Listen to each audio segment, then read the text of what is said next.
Закалочный станок для установки ВТГ 60 на 66 кГц. Включение, вращение заготовки.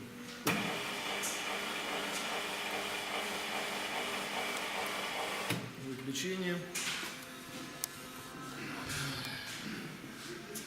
Движение нагревательного блока, индуктора вверх-вниз, с нижнего положения включение электромагнитного клапана до достижения верхнего предела.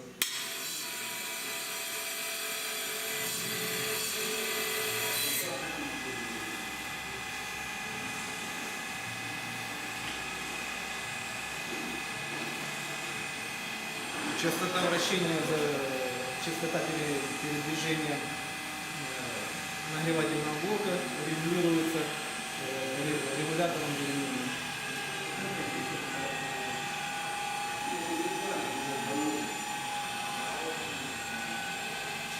От 10 до 77 Гц.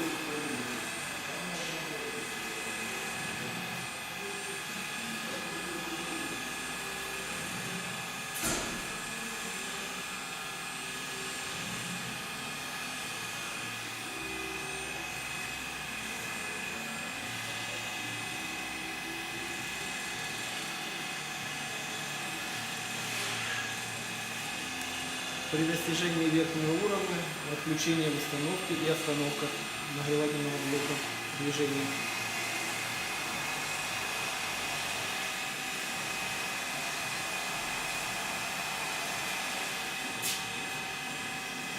Соответственно, отключение электромагнита.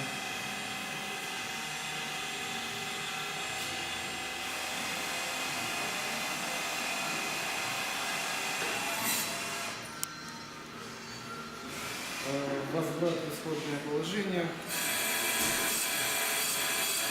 верхнего предела.